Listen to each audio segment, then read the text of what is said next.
Hi there, it's Monday the 3rd of August 2020 and this week we're beginning a new series looking at how to stand up for the truth. How to stand up for the truth. And each day we're going to ask a different question. Today, is there a truth for which to stand up? Tomorrow, if so, who is called to stand up for the truth? On Wednesday, how does one stand up for the truth? On Thursday, in what kind of circumstances will standing up for truth be necessary? And on Friday, what are the likely outcomes or consequences for standing up for the truth? So today, is there a truth for which to stand up? You know, back in Jesus' time, when he lived on earth over 2,000 years ago, he lived in a world that was very much like ours today. Of course, technology, etc. was very different, but there were some things which were exactly the same then as there are now. And one of those is that he lived in a world where everybody was confused about what the truth was, if there indeed was any truth. Everyone had their own ideas about life and about how to live life. Everybody had their own standards, their own moralities. There was a difference between the way people lived and the way they thought other people should live.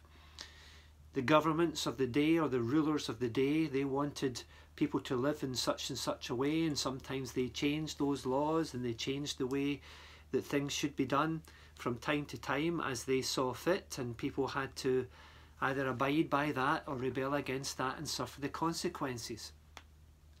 But there was so much confusion as to what truth really was. Some people, of course, believed that there was no absolute morality, there was no absolute truth about anything, that you just made up your truth. What was true for you might not be true for me.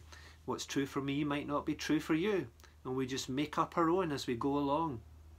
So when Jesus came into the world and when Jesus spoke to people, it was interesting that one of the first things that he said often was, "I tell you the truth." And then he went on to talk to them about something. He felt it was necessary to say to the people, "I tell you the truth, the truth." He was trying to make a point that there was indeed truth to be had. And of course that truth, Jesus claimed, lay in him himself. In fact, he said of himself, "I am truth." Jesus claimed to be the embodiment of truth because he claimed to be God, and God is truth. So if you believe in God, then you believe that there is a truth, and that truth resides in God himself. God himself is truth. Whatever he says is truth. Whatever he does is true, and whatever he calls us to do, he calls us to be like him and to follow his truth.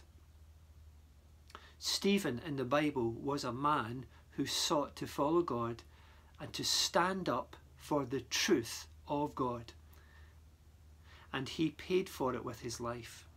And we read about his story in the book of Acts, chapter 6 and 7, and we're going to be looking at that story this week. In Acts chapter 6, we read about Stephen, who was described as a man full of faith and the Holy Spirit. And he was chosen as one of the first helpers or deacons in the Bible to serve the church and to set up the first food bank that we read about in the New Testament. And then later on it says, Stephen, a man full of God's grace and power, did great wonders and miraculous signs among the people. Opposition arose, however, from members of the synagogue of the freedmen, as it was called, Jews of Cyrene and Alexandria, as well as the provinces of Cilicia and Asia. These men began to argue with Stephen, but they could not stand up against his wisdom or the Spirit by whom he spoke. Stephen was a man who stood up for truth. He stood up before anybody that was opposing the truth. And he knew that as he stood up for the truth, he would face opposition, because if you stand up for the truth, you will indeed face opposition.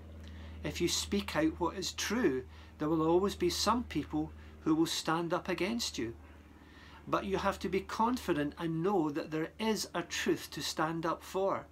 And that truth is Jesus. That truth is God. That truth is his word, the Bible, which are the words of Jesus and the words of God. And in this day, perhaps more than ever before, Christians, we need to stand up for the truth. We need to speak out what the truth is and not be ashamed of it, because it is the truth. And as Jesus said once, he said, the truth will set you free. The truth will set you free. As we stand up for the truth and speak out for the truth of God, then the hearers, they will either close their ears and not listen, or they will allow that truth to come into their hearts, and it will set them free.